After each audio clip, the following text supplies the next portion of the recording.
বাবারা কখনো সন্তানের অমঙ্গল চায় না, মঙ্গল চায়। কারণ সন্তানেরা অনেকে বাবাকে পছন্দ করে না, বাবার আচরণগুলো পছন্দ করে না। কিন্তু বাবারা সব সময় ছোট থেকে যখন জন্ম নেয় তখন বাবা এক কাপ চা না খেয়ে সন্তানে বিস্কুট খায়, সন্তানের জন্য বিস্কুট নিয়ে আসে। সন্তানে কি খায় সন্তানের জন্য নিয়ে আসে। সন্তানকে যখন লেখাপড়া শিখায়, বাপে এক কাপ চা দোকানে যায় খায় না, সেই টাকাটা দিয়ে 5 টাকা দামের একটা কলম নিয়ে আসে, সন্তানকে লেখাপড়া শিখায়, সন্তানকে বড় করায়। কিসের জন্যে? কারণ সন্তান আমার শিক্ষিত হবে, সন্তান আমার বড় হবে। বড় হলে আমার সন্তানের কারণে আমার হয়তো দিনগুলা ভালো যাবে, আমার সুনাম হবে, আমার সুনামের মাধ্যমে আমি এই দিনগুলো কেটে দিতে পারবো।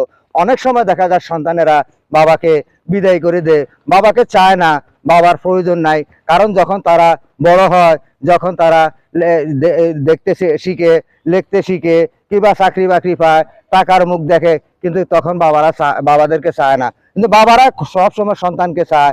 সন্তানের জন্য বাবাদের যদি 10 টাকাও থাকে, সেই 10 টাকা কিন্তু সন্তানের জন্য রেখে দেয়। তাই আমি বলতে চাই, বাবা মা হলো একটা বট গাছ। এই বাবা মাকে যারা কষ্ট দিবে, তারা জীবন তারা কষ্ট করবে, তারা দুঃখ করবে। তাদের জন্য এই কুলো নাই, ওই কুলো নাই, তাদের সন্তানও তাদেরকে এইভাবে কষ্ট দিয়ে যাবে। বাবারা কখনো চায় না সন্তানের অমঙ্গল, সন্তানের মঙ্গল চায়। তাই প্রিয় বন্ধুগণ, আপনাদের যদি বাবা থাকে, মা থাকে, মা বাবার সেবা করুন, মা বাবার সেবার মাধ্যমে।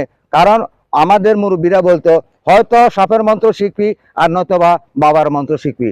যে ঘরের ভিতরে মুরব্বী নাই, সেই ঘরের ভিতরে শান্তি নাই, কোনো বুদ্ধি নাই। কারণ আপনার বাবা থাকলে বাবার থেকে একটা বুদ্ধি নেবেন, আপনার বাবার থেকে আপনি একটা পরামর্শ নেবেন, আব্বা আমি কি কাজ করব। কারণ যেখানে আপনি বাবাকে বিদায় করে দিচ্ছেন, তাহলে ভবিষ্যতে আপনার সন্তানেও কিন্তু আপনাকে বিদায় করে দিবে বন্ধু।